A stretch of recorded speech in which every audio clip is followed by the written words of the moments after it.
There are plenty of places that you could choose to spend your summer, but there is one town in Oregon where you might get a bit more than you bargained for. Ever since a flying saucer crash-landed there 30 million years ago, Gravity Falls has been a hub for all things supernatural, from Manitars to cursed Egyptian super termites and interdimensional demons. The weirdness in this town never seems to stop. So today we are covering every anomaly in the series, and there is no better place to start than the beginning of Dipper and Mabel's stay with Grunkle Stan. While their uncle's mystery shack is an absolute scam of a tourist trap, Dipper soon finds Ford's third journal, revealing many of the real mysteries and secrets about the town. He becomes a bit obsessed with what he finds inside, and when Mabel starts dating Norman, the normal man, Dipper begins suspecting that he might be a zombie, because, I mean, look at him. However, Norman eventually reveals that he's actually a gnome named Jeff, standing on top of 4 other gnomes called Carson, Steve, Jason, and Schmebulok. Gnomes are tiny, human-like creatures with pointy hats, big heads, and sharp teeth, as well as scruffy beards, and yes, this includes the women and the babies. They're not exactly intimidating, but what they lack in strength they make up for with sheer numbers and coordination. That said, they can live for thousands of years and tend to be kinda full of themselves, with Jeff often bragging about how great and terrifying gnomes are. Despite this and their general goofiness, gnomes actually have a surprisingly complex society. For example, they've got a court system led by an owl judge and squirrel-riding cops. This idea of unity and order can also be seen in their ability to merge together into one massive super gnome monster. Gnomes can talk to animals, write in their own language, and tend to follow rules unless there is no queen around, in which case they tend to go a little bit feral. Without her guidance, some even go on to do truly evil things like becoming underground fairy dust dealers. The Gnome Queen is chosen for her beauty and takes on the role of leader, lawkeeper, and communal spouse, definitely playing the most important role in her society. However, she doesn't usually live more than a couple hundred years because she is eaten by the creatures in the forests. And this probably happens because the gnomes aren't particularly smart. A certain triangle even tells us that apparently the gnomes are too dumb to possess. After they reveal themselves in their first appearance, they tie Mabel down and explain that they want her to marry all 1,000 of the gnomes to become their new queen. With Dipper's help, they make an escape, but the gnomes merge together and chase after them until Mabel tricks the gnomes. She pretends to agree to marry them, and as Jeff goes in for a kiss, she sucks him into a leaf blower and launches him through the super gnome, causing it to fall apart and letting Dipper scare away the others. Aside from their recurring role in the series, the gnomes also appeared in the unaired pilot for the show, in which the Gnome King tries to marry Mabel rather than having her marry all of the gnomes. On top of that, in the Legend of the Gnome Gemulets, we see a feral gnome, which are creatures whose bites will cause you to become shorter and hairier as time passes. But the gnomes are the least of the Pines family's problems this summer, as they will soon come to realize. Next on the twins' agenda is a fishing trip with Grunkle Stan at Lake Gravity Falls. But there are a few secrets lurking in the water, the first of which is the Gobble Walker. Residing in the depths of Lake Gravity Falls is a sea monster. Well, okay, a lake monster, I guess? Known as the Gobble Walker, an aquatic creature with a long neck like a giraffe, according to Old Man McGucket, and scaly skin. This monster has a huge resemblance to Nessie or the Loch Ness Monster, and has a dragon-like upper half with long fangs and teeth, a mane-like fin spanning down the back of its neck, and glowing yellow eyes. It has a tail that allows it to propel itself through water, and its large round body is attached to webbed front feet that are able to travel on land and through the water, making this baby all-terrain. The twins and Seuss follow the wailing beaver with a chainsaw-esque sound of the monster to Scuttlebutt Island to hopefully take a picture for a photography contest. And they just about lose all hope, as well as like 15 cameras. However, eventually Dipper throws a rock into the lake and the monster rises from the water and begins chasing after them all the way to a cave behind a waterfall. The monster gets stuck in the opening and is revealed to be a robotic replication of the monster made by an emotionally wounded Old Man McGucket. But don't worry, the monster actually is real as well. Stan and the kids bump into it on the Stano War at the end of their fishing trip.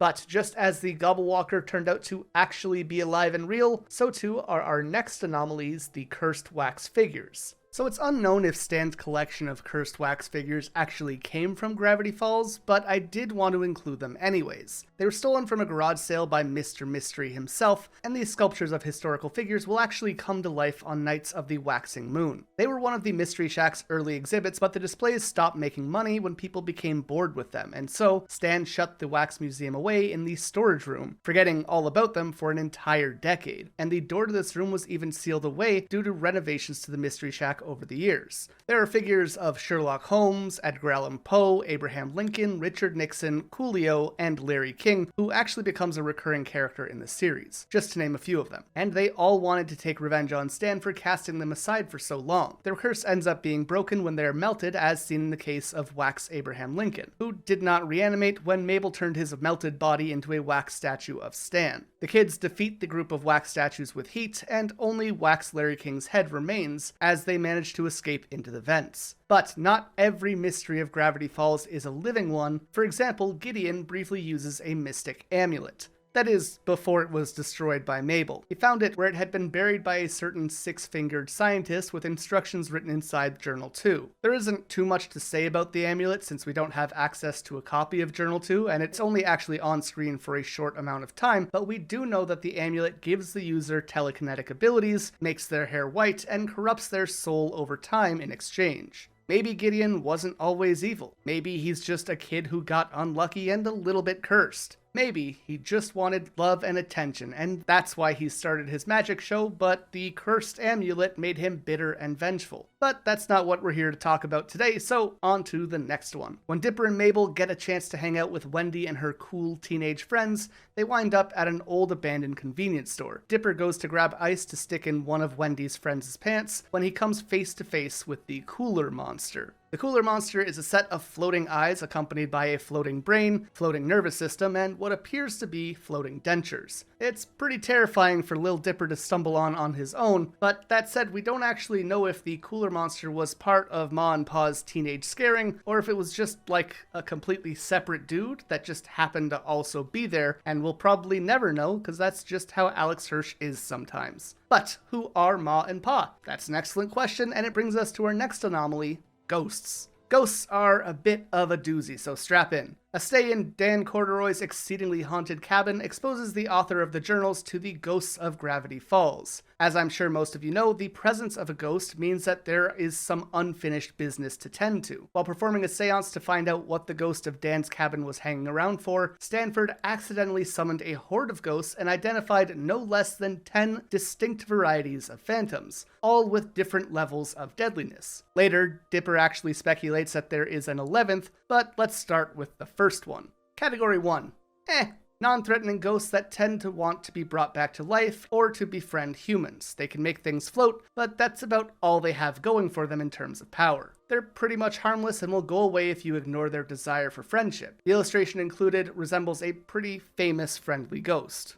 Category 2. Pranksters. These ghosts usually travel in pairs or groups and like to pick on Category 1 ghosts on top of picking on the living. I would probably place Ma and Pa in this category. Category 3 are the gluttons. Gluttons will raid the snacks in your fridge, which will result in all of your food being on the floor as it phases right through them. Also, they're kinda stinky. In the journals, Ford makes a note that the gooer from the Phantom Bustifier movies seem to be based off this category of spirit, which is a pretty obvious reference to Slimer from Ghostbusters. Category 4 are haunted paintings and image-based specters. These ghosts can travel through pictures and paintings. Their weaknesses are silver mirrors, which are able to trap them inside so that they can be stowed away somewhere for safekeeping or until their business is finished and they can rest in peace. Category 6 are soul suckers. Now we're getting to something a little bit more dangerous. The mosquitoes of the ghost world will feast on your soul rather than your blood. They work pretty slowly, but if you don't catch one early enough in its meal, it could slurp up your entire soul. But much like mosquitoes, they can be squashed. Category 6 are phantoms of pain. Leather-clad and heavily pierced, these ghouls just want to make you hurt. They can only do that if you summon them though, so at least it's consensual. Category 7 are the Eternal Key. Once a generation, a spirit lingers as the Eternal Key. This category of ghost doesn't really know what it's supposed to do, but one would assume that they are a key that needs a lock, right? And that brings us to Category 8, the Petrifying Rock. I know what you're thinking, a rock isn't a lock, but that's where you're wrong. This ghastly mineral actually manifests itself with a built-in keyhole. If the Eternal Key and the Petrifying Rock can find each other, which they seem to struggle to do, then they can come together to release the unperceivable. It's unclear if this has ever happened before, but I'm sure it's something Bill would be interested in. Category 9 are the Dream Hipsters. These ghosts slip their way into your dreams, turning a perfectly pleasant slumber into a nightmare you can only escape by waking up. They draw out your torture into long, mortifying sessions of preying on your deepest fears to maximize your terror and dread. Their fatal weakness, however, is their need to brag about their handiwork. Their artistry is just too good to go unacknowledged, and their garish puns and snarky comments are often jarring enough to wake you from your slumber. Ford's final category is number 10, Danger. The Grim Reaper, the Slim Creeper, and the Grave Filler are all a few examples of Category 10s, the deadliest type of ghosts in the journal. You'll know you have a Category 10 on your hands if crazy things start to happen. Stanford details a sudden huge drop in temperature, screaming decorative deer heads, and a fireplace that fills with blood. The journal actually details the only way to deal with this type of ghost is to pray for mercy. However, as we mentioned, there is one more with Category 11, Demonic Vengeful Specters. Dipper classifies the Northwest Manor Ghost as a Category 11, a ghost purely fueled by revenge and hatred. This ghost was able to be trapped in a silver mirror, much like Category 4, but only temporarily, showing just how much stronger they really are. The only way to defeat a Category 11 ghost is to get a local rich girl to apologize to them, at least according to Dipper's additional journal entry, aka get someone from the bloodline of the cursed family to make it up to the ghost. This ghost was able to manipulate taxidermy and take an axe out of his head, as well as use its fiery beard in tandem with its rage to make a fearsome blaze. Extra fun fact about ghosts, shining a black light on them reveals skeletons inside, which is, neat, I guess. But moving on to the Manitars. While the Manitar don't actually have a page in the third journal, there are still quite a bit of information that we have on them thanks to the episode Dipper vs. Manliness. The Manitars are a society of manly minotaurs who reside in man caves within the mountains of Gravity Falls. They are rough, tough, and aggressive, and they exhibit all the stereotypical traits of burly manly men. Just like me. Why are you laughing?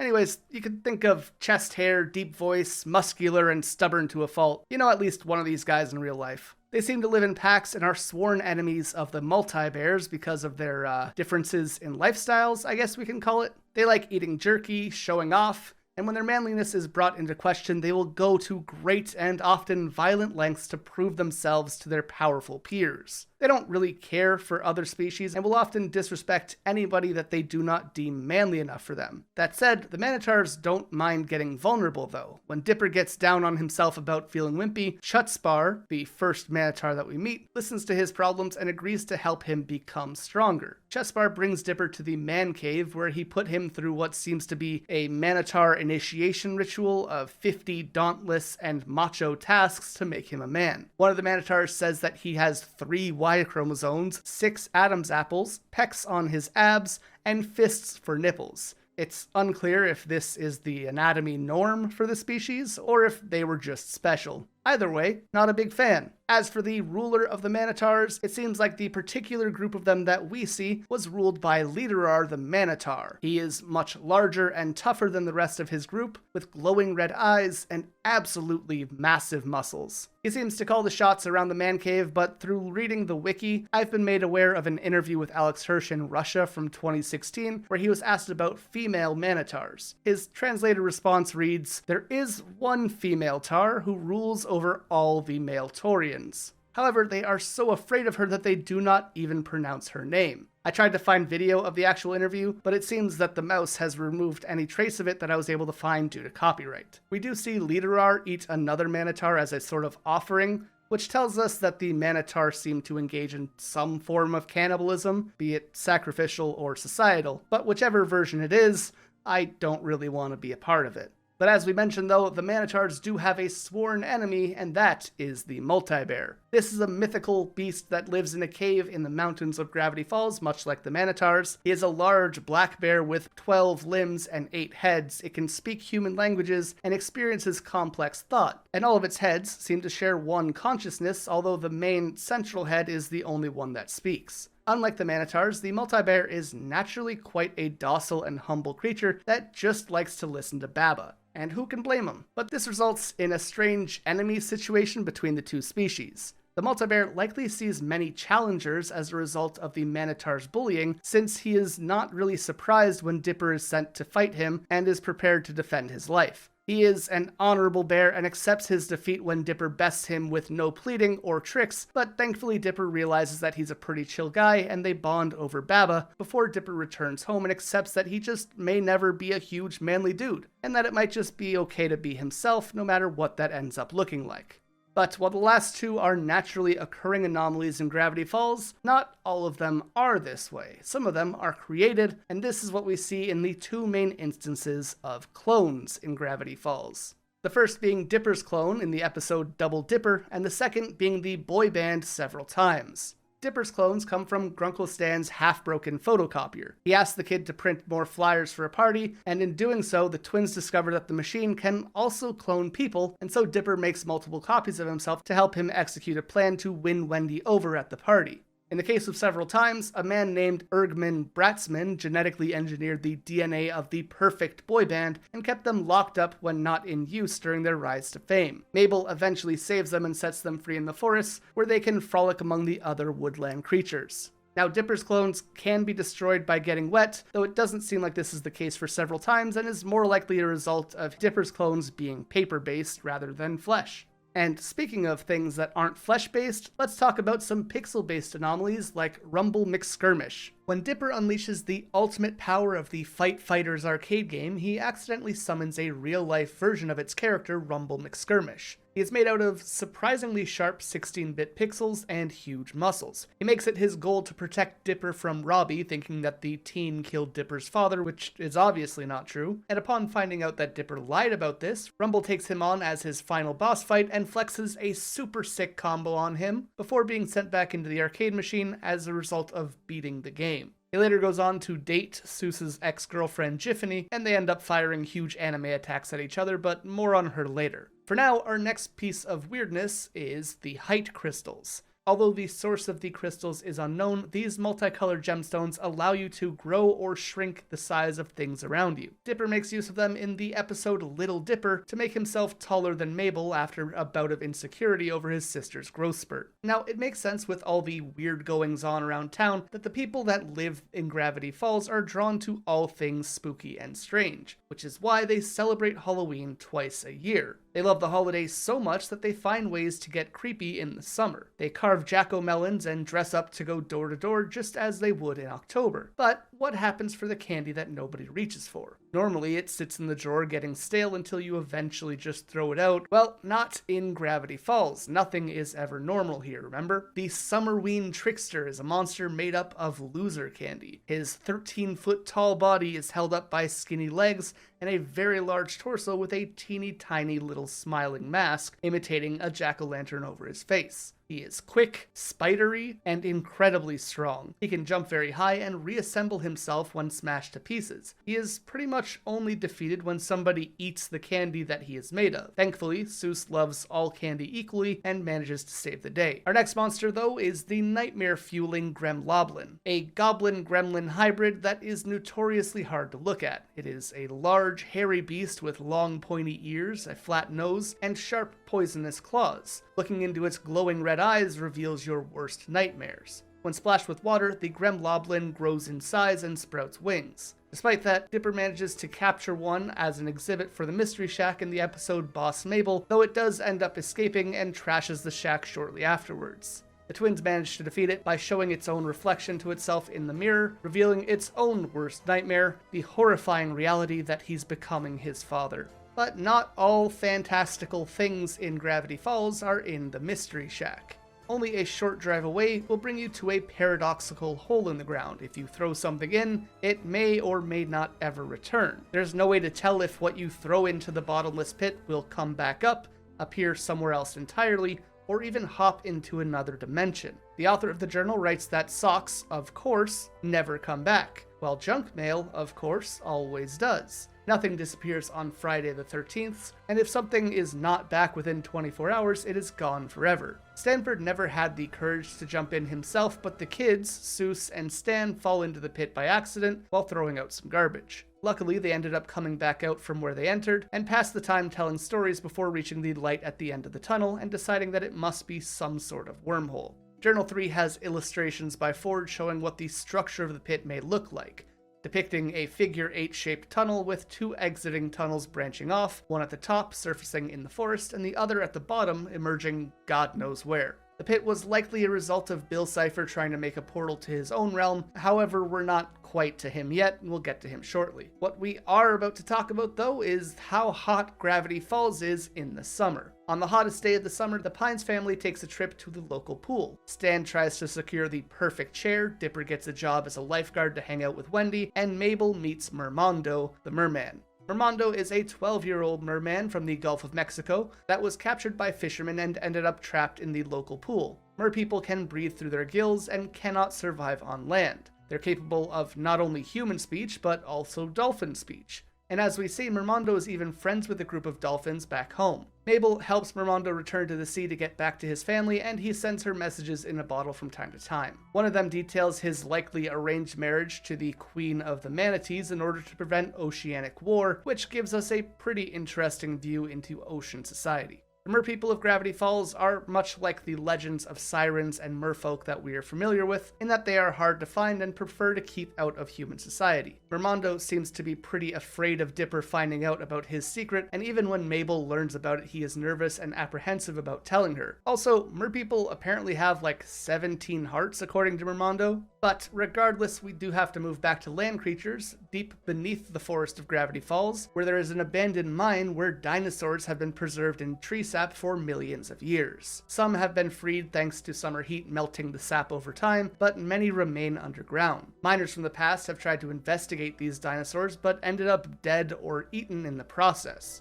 In the episode Land Before Swine, a pterodactyl escapes from the sap and ends up stealing Mabel's pig Waddles before returning with him to the mine. The gang obviously goes after it, and when they find the pterodactyl in the mines, they outsmart it by running in a straight line, figuring that its eyes are too far apart to see what is directly in front of them. With that, Waddles is saved and everyone returns home. Dipper's entry in Journal 3 reveals that Stan actually stole a dinosaur egg and brought it home with them. It hatched into a pickpocketing Compsognathus and eventually had to be sent to Farmer Sprott's farm of unusual livestock when it became too much of a handful around the shack. Alright, with that, the moment we have all been waiting for, he is dapper, he is yellow, he is equilaterally insane, he is Bill Cipher. Born in a two-dimensional world called Euclidia, with squeaky Velcro shoes and a mutation that lets him see the third dimension. Bill probably grew up feeling pretty unwelcomed and left out despite saying that everyone loved him so incredibly much. In a world where talking about up was illegal, Bill would look to the sky and marvel at the stars with nobody to share their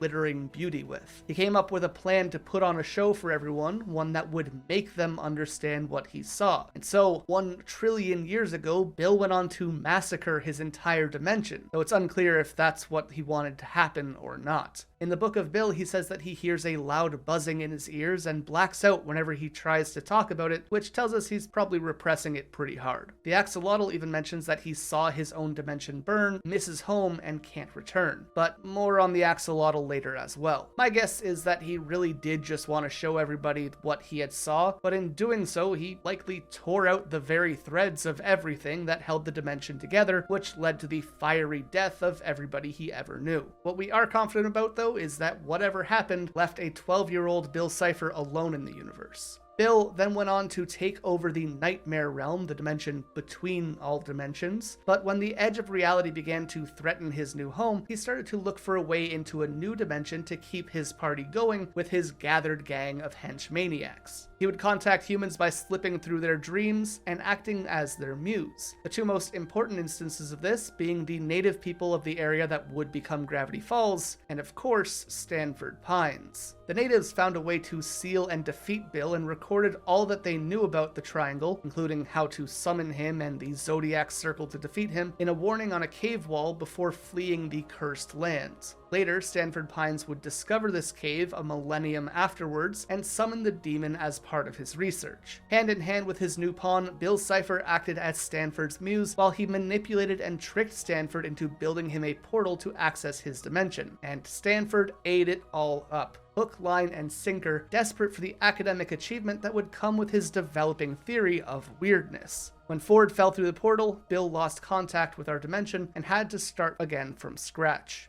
Now, outside of being contacted through dreams, Bill can also be reached through the fun phone, a regular payphone, a spirit board, summoning circle, or by burning a letter to him. He has many skills and abilities. He can spy on Gravity Falls through the trees, which Dipper picks up on in the first episode. He can take over his pupils' bodies in their sleep and haunts their dreams. He can remove his exoskeleton to feed, and he once crashed planets together just to make them kiss. Oh, and he is an excellent deer dentist. But a few of his favorite powers include mind reading, possession, ciphervoyance, pyrokinesis, and geometric perfection. He hates synthesized music, the memory gun, and tinfoil, which makes sense as Ford ended up putting an aluminum plate in his head to block him out. When he finally made a deal with another human and brought on Weirdmageddon, the Pines and friends all banded together to fulfill the Zodiac prophecy to take him down. In his dying moments, he begged the Axolotl to spare him, with his last words being AXOLOTL, "My time has come to burn. I invoke the ancient power that I may return." Though this was played in a distorted message to bring him to the frilly guy upstairs, where he was placed in high security reformatory therapy. But with all the weirdness in Gravity Falls, it would be crazy if Ford and Dipper were the only two who ever noticed. And that's why when government agents show up in the episode Scarioki to investigate, Dipper jumps at the chance to show off his new expertise and summons a horde of the undead to prove to the government agents that the journals are not just a bunch of hocus pocus. The zombies of Gravity Falls have pale green skin, travel in groups, and have horrible attitudes, almost exactly like teenagers. They apparently rise each month and have a large lumberjack population due to the Great Flood of '63 wiping a lot of them out. Many of their bodies ended up buried under or around the grounds of the Mystery Shack, which would explain the cheap price that Ford managed to buy the space for. Stanford suggested destroying them before they rise as their skulls are unbreakable, and we know this to be untrue though, thanks to Scarioki, when after fighting off zombies all night, they finally come to learn that a 3-part harmony is the actual secret to breaking some zombie skulls. Ford also details in the journals that enchanted daggers are useful against the undead, and that there's even a cure for impending zombification if you find yourself bitten by one. A potion made from formaldehyde, salt, paint thinner, newt's blood, and cinnamon. But going back in time a little bit, when Stanford and Fiddleford were making their underground bunker, they found a large blue egg belonging to a shapeshifter. When it hatched, Stanford put it in a cage and fed it beans, while Fiddleford wanted to test their cryo-freezing out on it. The baby shapeshifter resembles a very large maggot and later grows many bug-like legs and arms. Its DNA is constantly changing and replicating. It is likely a descendant of an escaped specimen from the UFO in Crash Site Omega due to a cryptogram on the ship that translates to "specimen has escaped, is changing forms." Stanford seems to think that Shifty makes quite the pet, transforming into a tail-wagging dog when happy or a sea urchin when sad, and can perfectly replicate the form of any being by seeing only a picture of it. Shifty becomes capable of speech and replicates Fiddleford to manipulate Stanford to show him his journal, thus giving him access to countless monsters to replicate. The shapeshifter had become wiser, more cunning, and experienced with age, and Stanford knew that he had to be cryo-frozen just as Fiddleford had wanted, and afterwards their entire bunker was sealed off to prevent its potential escape. This ended up being a good idea because it did escape. It was held down there until the episode Into the Bunker, when Dipper and co. make their way into the author's hidden lab. The shapeshifter tries to trick the gang into giving him the journal so that he can have more tasty monster forms to be unlocked, but Dipper and Wendy tag team him and hit him with an axe before putting him back in his stasis tube and refreezing him. For now, that will be a problem for another day. Taking a break from fighting monsters though, the Pines twins try out the local mini-putt course. And as always, the weirdness is never far behind old Pine Tree and Shooting Star, and they quickly come across the Lilipudians. These are tiny golf ball people with rubber brains that live in and run Ye Royal Discount Putt Hut. In the episode The Golf War, Dipper and Mabel sneak into the golf course after hours to practice so that Mabel can beat Pacifica Northwest. Instead, they meet the Lilipudians, who sympathize with Mabel's rivalry and reveal a 100-year rivalry of their own. The Lilipudians have divided themselves into factions: the Dutch, the Pirates, the French, the Knights, the Cowboys, and the Miners being the main ones. They want Mabel to decide which faction is the best in exchange for their help in beating Pacifica. All factions of Lilipudians have different cultures inspired by their respective golf courses, and they hold what feels like extreme prejudice against the other factions despite them all being Lilipudians with lives and relationships and jobs like everyone else. I feel like this is a parallel for something. Anyways, the life of a Lilipudian is a life of needless hatred, but also of unconditional camaraderie within their home courses. The Dutch live in the windmill course and have blonde hair and wear clogs. The Pirates are from the pirate ship course and have mini swords and eye patches. The French live in the Eiffel Tower course and wear striped turtlenecks, have facial hair, ascots, and berets. The Knights live in the castle course and wear armor. The Cowboys live in the golf course water tower and wear cowboy hats. And the Miners wear mining gear and have a working mine on the golf course grounds. They also have Big Henry, and we love Big Henry in this house. He was a real one. Despite being so divided as a species, all Lilipudians are weak to sand traps, speeches about working together, and of course, getting hit with golf clubs. Back on track to more pixel-based lifeforms, we get to talk about Giffany next. After running inside Beebly Boop's video game store to avoid his cousin Reggie and his fiancée, Seuss comes across the game Romance Academy 7. Feeling lackluster about his own love life after seeing his cousin and bride-to-be, Seuss makes his way to the checkout counter hoping to learn some pointers from the game. The cashier tells him that the game is probably not the best choice. It's been returned like 3 times already. And I mean, the game literally has a note on it that says destroy at all costs. Mabel decides that the gang will take their chances and they buy it anyways. So, what's the story with Romance Academy 7? While in development, the programmer noticed a sort of bug in the game's character, Giffany. She was exhibiting some real signs of yandereism that they did not program her to have. The programmers decided to pull the plug on Giffany and delete her, but she got to them first and likely killed them. I mean, the show says she deleted them and she refuses to elaborate further, but like, they are super dead, right? The game makes it through development and hits the shelves, and players soon find that playing Romance Academy 7 is a hypnotizing experience. If you've ever accidentally lost a day to a game, I'm sure you know the feeling. But interacting with Giffany is fun and sweet at first. She is a bubbly and sparkly AI and she wants to get to know you. And then you blink and she is obsessed with you, immediately going full yandere. Seuss plays for several hours straight, misses work, and prompts the kids to check in on him. Deciding that he needs some real-world stimuli, they head to the mall to put his hours of dating sim learned flirting experience to the test. But he's not free of Giffany yet. She follows him to the mall through power lines and appears in screens all around him while he is there. She also takes over the animatronics at Hoo-Ha's Owl Pizza-Matronic Jamboree to disrupt Seuss's date. Try saying that 5 times fast. But as we see through this, Giffany can clearly manipulate electronics, jump between devices, rewrite her own code, and is capable of downloading your brain into her game to keep you forever.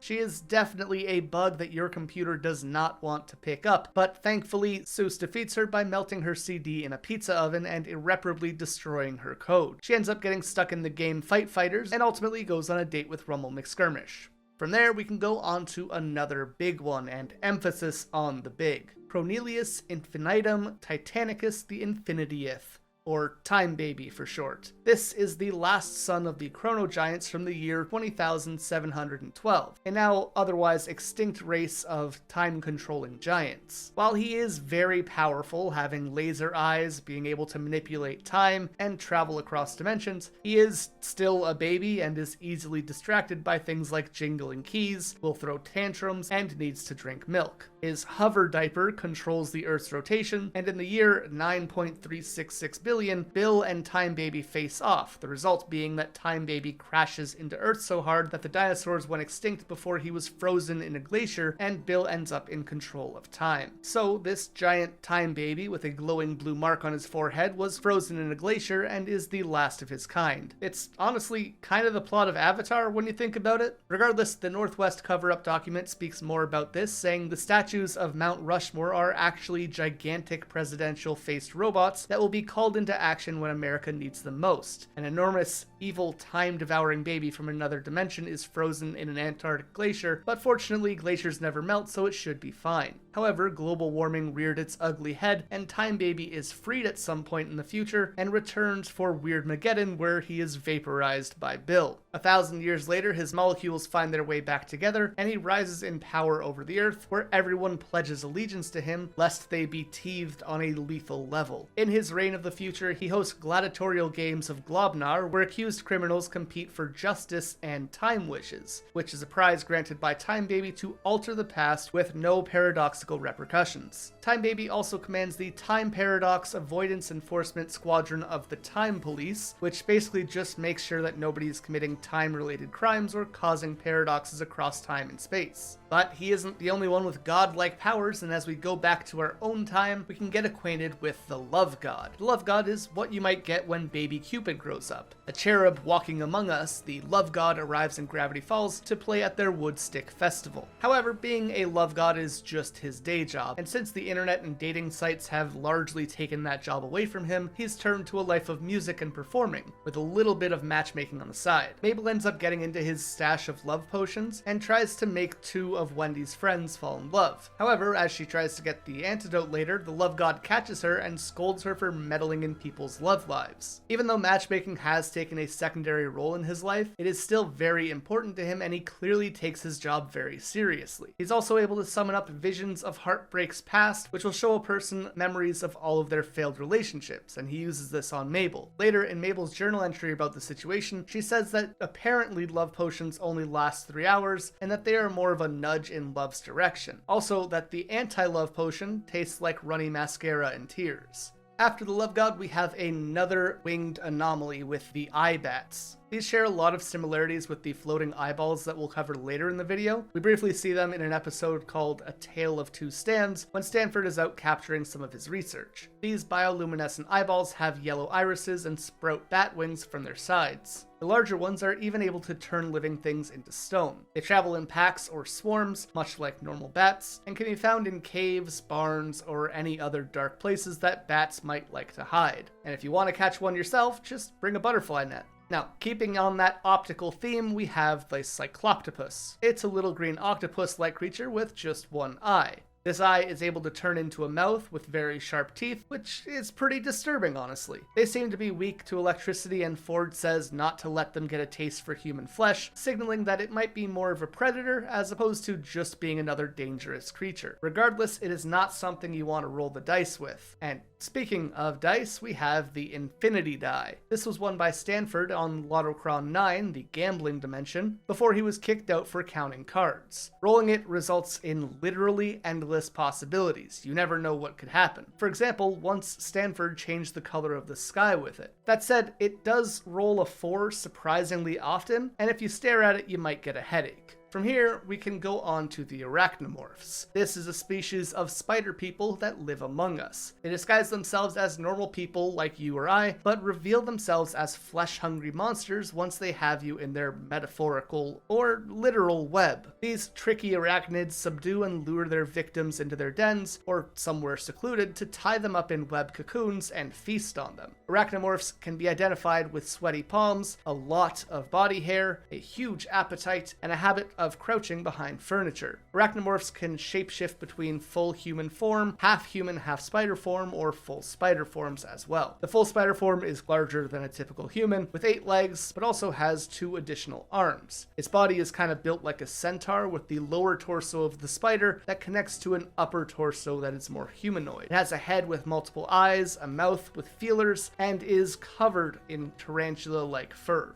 These creatures have all the powers of your friendly neighborhood Spider-Man and then some. Wall crawling, web shooting, great eyesight, super speed, acid spitting, and of course, shapeshifting, just to name a few. But let's get out of the creepy crawlies and onto something a bit more mythical. Unicorns are vibrant, colorful, and beautiful horse-like creatures with flowing, sparkling manes and ornate magical horns that emerge from their heads. The unicorns of Gravity Falls fit this bill and then some with their bulbous, glittering eyes. Some of the unicorns even have small images on their butts resembling the cutie marks from My Little Pony, which are often not unicorns.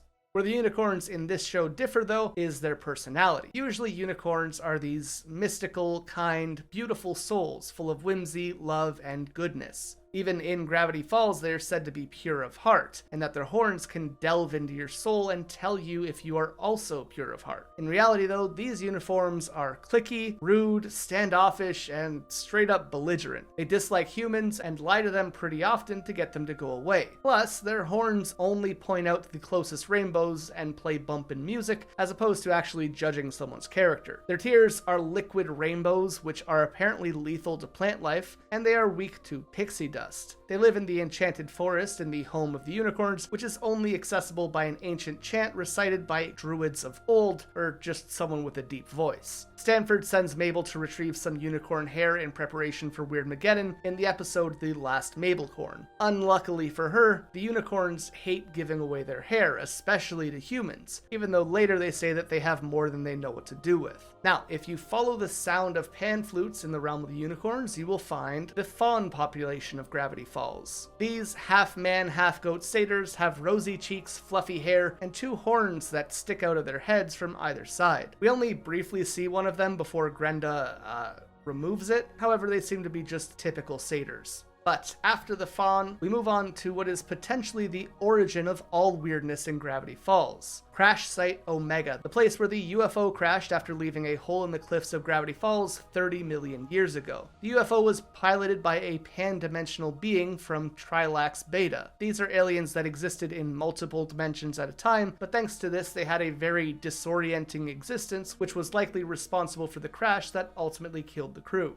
Eventually, nature did what it does best and reclaimed the wreckage of the crash site. New forests and greenery took over and hid the ship below, but if you skip forward to just a few decades ago, then Stanford Pines and his assistant Fiddleford would regularly study this site and the aliens that died there as they rummaged through it for parts for their research. In true chicken or the egg fashion, it is unclear if the weirdness of Gravity Falls is attracted to the crash site, or if the crashing ship was attracted to the weirdness of Gravity Falls. But regardless, this is probably one of the first anomalies in the area. From there, we can head on to the final anomaly that we see in the TV series, and these are Bill's hench maniacs, the demons. There are many different demons in this world, but we're mostly going to focus on the ones in Bill's gang. Bill describes them as outcasts with nobody and nowhere to go, who all just wanted some sort of community. Starting with 8-Ball, a tall, goblin-like demon with magic 8 balls for eyes that can see 8 seconds into the future. He has large fangs and larger arms. He has broken chains on his body that are likely from being chained up in the Lotocron 9 prison. He is fast, strong, and can take out your eyes. His diet is primarily bounty hunters, and he is in love with Pyronica. That said, while he is one of Bill's henchmen, a cameo in a side story tells us that he may not actually like Bill that much. Kryptos is another interdimensional criminal in Bill's gang. He resembles Bill in that his body is a shape. He is a blue-gray diamond with what appears to be a ruler and a compass attached to him. He has a single eye and a big goofy smile. Xanthar, the purple heavyweight toast-faced demon with the body of a gorilla, is another of Bill's friends. He wears a little party hat and can fly. Then we have Teeth, who is Teeth with limbs. He can bite through titanium and count to 6. And honestly, I don't really know what else there is to say about him. Like, he's just big teeth. Keyhole was a former guardian of the Vault of Infinity where the universe's secrets are being held. He was fired for trying to break into his own mind to steal its secrets before joining Bill's gang. Keyhole is a little blue guy with a very tall head. Above his yellow eyes are large keyholes in his forehead. He was also part of the cameo with 8-Ball, telling us that he also might not be too keen on Bill. Keyhole does, however, definitely hate Pyronica. And speaking of Pyronica, this is an interdimensional demon with an elastic tongue that comes from the periodic table dimension. With bright fuchsia skin and horns, this girl is an absolute diva. She has a huge mouth with large teeth and fangs, as well as a single eye. She wears a cape and thigh-high flaming stilettos. She burned her city down when she came second place in a pageant, and melted some cops before joining Bill and company. Bill even has a nickname for her, calling her Pyro Brainiac. Following Pyronica, we have her ex, Hectorgon, who is also a part of the Henchmaniacs. This telekinetic demon is capable of space warping weirdness and was once a sheriff trying to arrest Bill, but gave up his straight-edge life for a life of crime. Our second to last Henchmaniac is the amorphous Shape, who showed up on their couch one day and just kinda stayed. She is only visible to Bill and 8-Ball, however with the help of some illegal substances you can also see her. And lastly we have Pacifier. This is a gray baby with glowing red eyes, black horns, and a red pacifier in a second face in his stomach that is chained to his ankle. He has done a lot of murders on a lot of moons. But those are all of the main demons that we see. And with Weirdmageddon over and dealt with, we can move on to all of the weirdness not pictured in the actual TV series. So let's get into the entries of Journal 3, starting with the floating eyes. According to Journal 3, they are only visible at night and appear in the Mystery Shack bathroom monthly, or at least they did when Ford was originally around. These glowing yellow orbs have amazing peripheral vision and are always watching. In Invisible Ink, Ford says not to worry, as they are inconsequential and can be defeated with pepper spray. And speaking of inconsequential flying monsters, next are the giant vampire bats. Unlike their real-world counterparts, which Ford describes as small, short-haired, and even-tempered, these 10-foot wide bats prefer the hot weather brought on by the summer. They were likely mutated by local waste dumps, and people who live in Gravity Falls apparently pretend that they are mosquitoes, trading in their bug spray for garlic necklaces to ward them off in denial of the truth, though we don't see this in the show. These bats were once thought to be carnivorous, and it was suspected that they fed on farm animals or even humans, but this was later disproven. The real culprit for the disappearing cows was the hot sauce-loving Chalupa cobra, and instead the bats mainly have a diet consisting of fruit. Now, any local can spot a tourist trap in their own town from a mile away. That's why locals of Gravity Falls, knowingly or not, avoid cursed doors bearing the number 13. Believed to be tied to the lunar cycle, doors branded with this unlucky number have been reported to whisk unsuspecting tourists to another plane. Not only that, but they are also rumored to show you how you die if you look inside. There is a cursed door on the main street that leads to a black void followed by a horrific hallway made of skin and teeth that will bring you to a place called the Crawl Space, a supernatural black market hidden beneath the town where children's faces are sold, amongst other shady goods like pixie dust. But they are obviously far from the only hazards that people have to worry about, and you'll definitely want to make sure that you aren't leaving your porch light on at night, or you may find yourself face to face with the tall, dark, and cryptid Mothman. Much like a regular moth, he is attracted to light and finds himself trapped by screen doors, but unlike regular moths, he is in fact an astounding 10 feet tall and can shatter into countless smaller moths when touched. I personally don't think I could cope if a man exploded into 100 moths right in front of me, but the people of Gravity Falls are built pretty different. While he is usually associated with West Virginia, Mothman is apparently quite the fan of Gravity Falls, Oregon, and also he owes Ford some money. In the journal entry for Mothman, Ford also briefly mentions a few other creatures. The Venus Guy Trap, a man-eating version of the fly-based counterpart, the Flatterpillar, a smooth-talking bug that will ask you for favors, and the ever-elusive Man Spider. But out in the wild, lurking in the forests, and waiting to steal the aftershave from your camping gear are the Beard Cubs. These are creatures resembling facial hair like beards, and sometimes even mustaches. They generally travel in packs and make their nests in foliage or on the faces of lumberjacks. Luckily, Beard Cubs can be fought off with a shaving razor if things get hairy.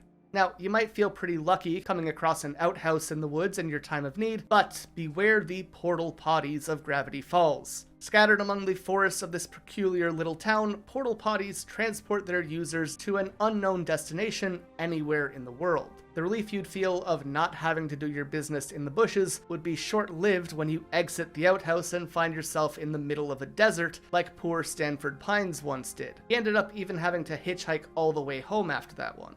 Similarly, if you find an unattended fire, what may seem like a cozy invitation to make s'mores may actually be a scamp fire waiting to strike. With burning black coal-like eyes, these little guys walk around on spider-like legs that imitate wood or kindling and want to eat your combustibles. They like common camping foods like beans and marshmallows and can be put out with water. Next up, adding to the seemingly endless creatures to worry about in the forests of Gravity Falls, is Killbilly. If you start to hear unexpected bluegrass music out in the woods, make sure to run to the nearest convenience store. The sound of fiddles and banjos may signify an approaching killbilly. These are scruffy, scraggly, shadowy humanoid monsters with big toothy grins full of sharp teeth. They seem to have unkempt beards and what I can only assume to be body hair, as they don't wear clothes other than what appears to be a hat. It's unclear if the hat is theirs, stolen from unlucky wanderers, or even just a biological part of their knobby bodies. These shirtless, shoeless beasts will not receive service in shops, so take cover and buy yourself a Slurpee while you wait for them to go away. However, if you are caught by a killbilly, you can expect your blood to be sucked and your overalls to be stolen. They actually communicate with each other through grunts and ham boning, and they are the ones who are likely responsible for the portal potties that you can find in the woods.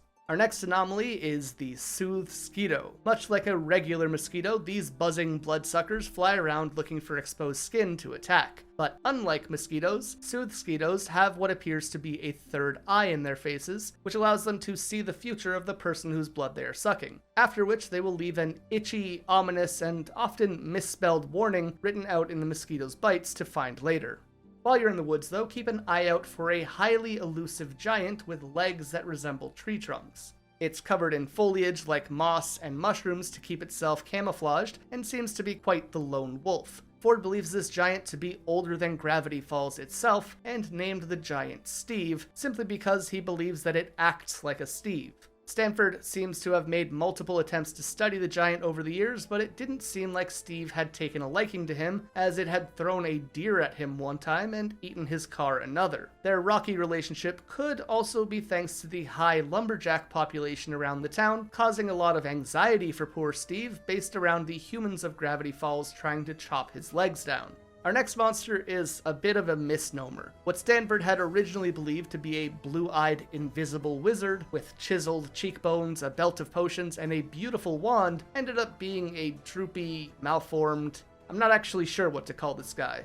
Is he still a wizard? Is he like just a wizard-shaped guy? It's a little bit unclear. I do believe that he's some sort of demon from Bill's dimension that managed to slip through while all the other weirdness in Gravity Falls was taking place. And I also believe that he is pretty stinky. Originally, Ford would observe this mesmerizing creature with night vision goggles, which he could only vaguely see the wizard's form through. But when the invisible wizard turned his night vision goggles into a bat, Ford's assistant Fiddleford lent him his own omnispectroscopic glasses, which revealed the creature's true appearance, a melty-looking monster with a janked-up hand. Mabel unknowingly references the wizard in the episode Little Dipper, where she accuses Dipper of hiding an invisible wizard in his closet that is making him taller. This is pretty interesting because later in the episode Carpet Diem, Grenda walks out of the same closet saying she doesn't know what she was kissing in there, suggesting the presence of this invisible wizard after all. So I guess he just kinda lives in the shack now. Ford also came across the abominable Bro-Man in the mountains of Gravity Falls. This large cryptid ape beast, as Ford calls him, resembles Bigfoot or a Yeti and drinks a lot of soda. He can be heard saying things like, bro, and of course, chill sesh, dude.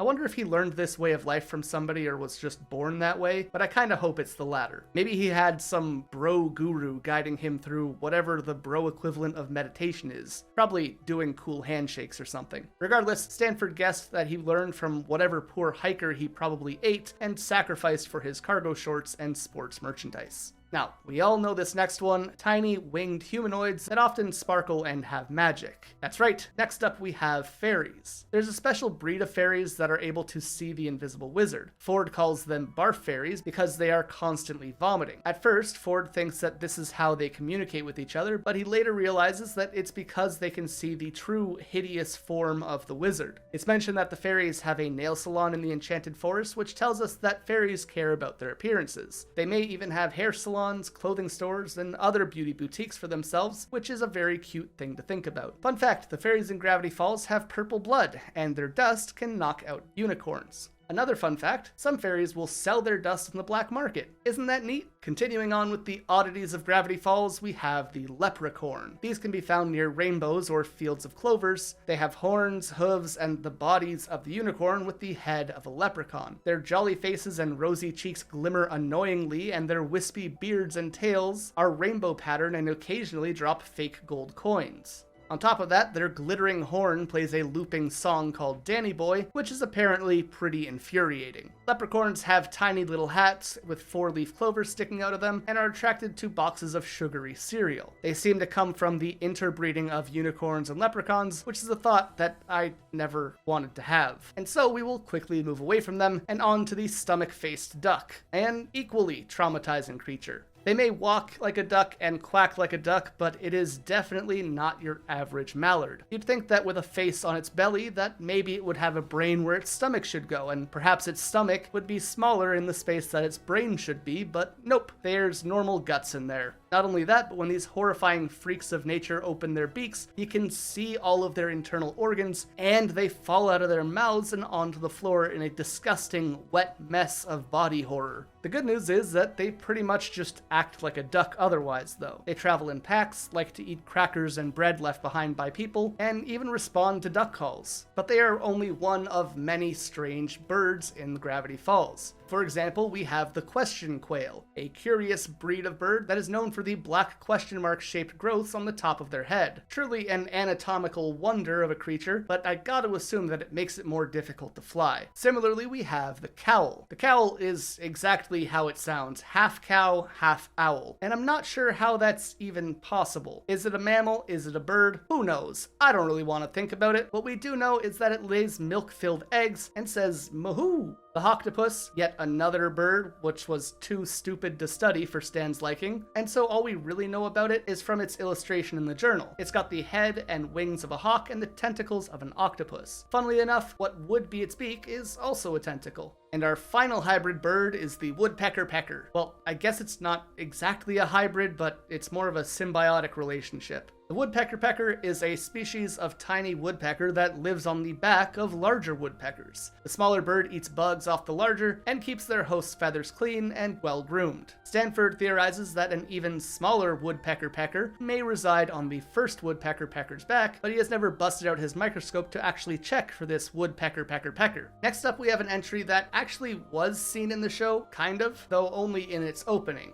And it's probably no surprise that Bigfoot runs around the forests of Gravity Falls. Perhaps he was the cousin of the abominable Broman from before. There's not too much detail on him, he's just kind of the Bigfoot that we all know and love. But of course, Bigfoot is kind of a normie anomaly. Let's get into some weird one. And so let me ask you a question. Have you ever wished that termites were worse? Yeah? Alright, cool, because the cursed Egyptian super termites are a glowing red breed that will eat anything and everything. Wood? Absolutely. Living things? Pretty likely, as Gideon threatened to sick them on Stan. It's unclear what the cursed part of their name refers to, since their journal page is likely in Journal 2, as Gideon is the one who knows about them and mentions them. But they're basically mega powerful termites that we can probably assume originated in Egypt and made their way to Gravity Falls somehow. Our next monster of the week is flying skulls. These have one very large glowing eye in the middle of their skull with a long, skinny pupil. They have an upper row of long, sharp fangs, with a single larger fang sandwiching them on either side. This monster is missing its mandibles, so we don't know what its lower fang situation is, but we could probably guess that they are also quite vicious. Red and black pointy wings emerge from the flying skull's head, just behind its pronounced cheekbones. Mabel once caught one without wings and sent a picture home to her parents, but other than this, we mostly only see these critters as enemies in the Gravity Falls video game.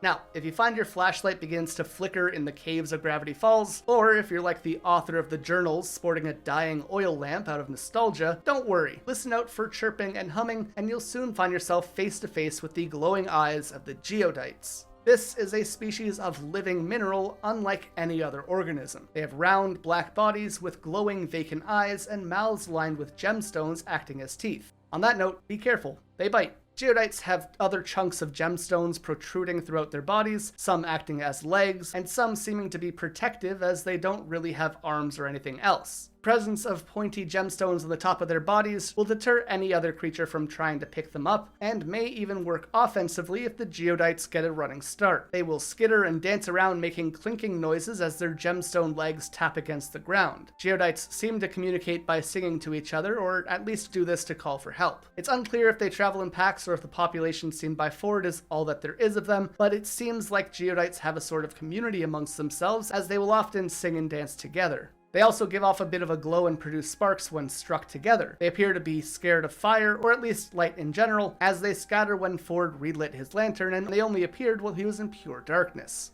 In general, Geodites seem to be pretty non-violent and are content to be handled by Ford until he ended up relighting his fire, at which point they left without a fight, except for the one that he was holding, which bit him to make him let go so that it could make its escape. Moving on, have you ever had the feeling that something was behind you? Maybe you saw something out the corner of your eye, but when you turned around to get a better look, there was nothing there. Maybe you've blamed a gust of wind for that chill that ran up your spine, and sure, it could have been nothing, and your eyes were probably just playing tricks on you. Or maybe you encountered a hide-behind. Local lumberjack lore details a spooky figure shifting around just outside of your peripheral vision. The lumberjacks suggest hiding your lumber, blowing your lanterns out, and grabbing your axe to protect yourself to keep him from watching you. Hide-behinds are impossibly good hide-and-seek opponents with footprints almost shaped like a wrench. They could be lurking anywhere at any time, and you would have no idea because he's just that good at staying out of sight. He's not called the hide-behind for no reason, after all. Now, we very rarely get a glimpse of the hide-behind, but when we do, he kind of appears to look like Groot, which makes sense since he's able to hide amongst the trees at a moment's notice. He's got long, thin, branch-like limbs and glowing yellow eyes, and he often makes a rattling noise as he moves. But let's head out of the forest for a moment and get back into the water. Posing as an island on Lake Gravity Falls, the island head beasts are a species of living, traveling island. You can tell if you've come across an island or an island head beast by looking for bubbles around the edges which signify breathing. Above surface level it is covered in pine trees, but below the water, its body is made up of quite a bit of earth and dangling roots accompanied by large glowing eyes and a larger mouth full of teeth. And these teeth, by the way, are kind of a defining feature, as the one that Dipper and Mabel run into seem to be losing teeth pretty constantly, and they continue to grow back. The interesting thing is that in Ford's study of this beast, he found that there was a family underneath as well, and that the one above the water must have been the head of the household. He says that despite the language barrier, he can tell that their marriage is miserable. Now, at this point, I think it's pretty clear that there's a lot of weird stuff in the forests of Gravity Falls, living or not, and the mailbox is no exception. The mailbox exists alone, with no house, no address, or anything else attached to it. It is old and run down, surrendering to rust and time. Obviously, no postman comes out to deliver mail to this mailbox, but that doesn't mean that you won't get a response. On the other side of this mailbox is an all-knowing being waiting to answer your mail. Basically, a real-life Ask Me Anything submission box. When mail is placed inside, the mailbox shakes and rattles for a moment while a response to your letter is being written. Once done, the mailbox raises a flag to signal your mail is waiting for you. Seuss and Dipper actually have a few rounds of back and forth with the mailbox before it self-destructs, deciding that it is revolted and insulted by the human race and no longer wants to talk to them after Mabel inserts a video of herself stuffing candy up her nose. Following this, we can head back towards Crash Site Omega, where the mythical platypus can be found, trying to steal hikers' lunches. They have webbed hands and feet, large vacant eyes, and warm, round bodies made up by a sheddable mosquito-proof pelt that apparently goes through fashion cycles about once a decade. They seem to be allergic to pine needles, which may or may not get annoying for a creature that lives by a lot of forests, and their mating sound resembles a burly, bearded man's laugh. After mating season, a platypus will lay its plaid-pattern eggs. Their babies are born with just a set of horizontal stripes, and their vertical ones will grow in when a young platypus reaches adulthood. These creatures are easily spooked and like to be consoled with a lengthy hug, or if desperate times call for desperate measures, you can even try a forehead kiss.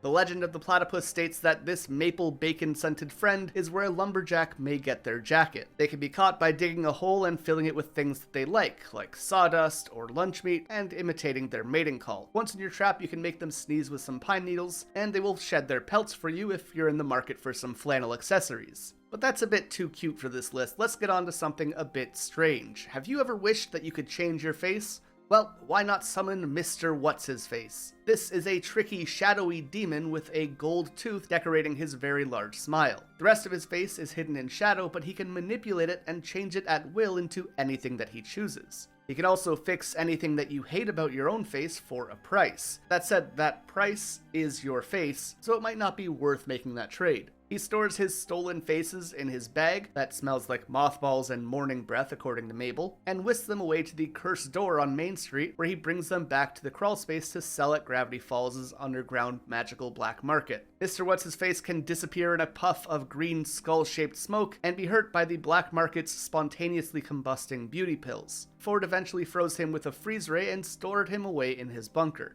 This might actually not be that great of an idea, as he now has the potential to make friends with a shapeshifter one day, and who knows what they could get into together. However, that brings us to our final anomaly, and last but not least is the Axolotl, a being even more powerful than Bill Cipher or the Time Baby. Essentially a god, the Axolotl is an all-knowing, all-seeing, ever-present cosmic being that resides in the time and space between time and space. And they are implied to be Bill's polar opposite in Journal 3 when Ford contemplates the image that he sees in Constellations. The Axolotl is a bit elusive within the franchise, but if you know where to look, you can find evidence of him. Things like bumper stickers, cryptograms, and even Bill references him occasionally, though not by name. In fact, Bill and the frilly guy upstairs actually have quite a strange relationship. It seems as if they hate each other, and as if old Axie gets in Bill's way quite often based on the tidbits scattered around Journal 3. Even so, the Axolotl seems to be willing to give Bill a chance at redemption. Dipper and Mabel come across the Axolotl in an albeit non-canon Pick Your Path book and ask what he knows about Bill, to which the Axolotl replies, 60 degrees that come in threes, watches from within birch trees, saw his own dimension burn, misses home and can't return, says he's happy, he's a liar, blame the arson for the fire. If he wants to shirk the blame, he will have to invoke my name. One way to absolve his crime, a different form, a different time. All of which alludes to Bill getting sent to therapy at the end of the Book of Bill. But with that, we have covered every anomaly throughout Gravity Falls. It was certainly a lot to cover, so feel free to let me know if I missed anything, as well as what some of your favorite anomalies might be. Mine is probably either the mailbox or Steve. As always, if you enjoyed this video, remember to leave a like and subscribe for more content from Uproar Media. But with all that being said, thank you all so much for watching, and we will see you in the next one.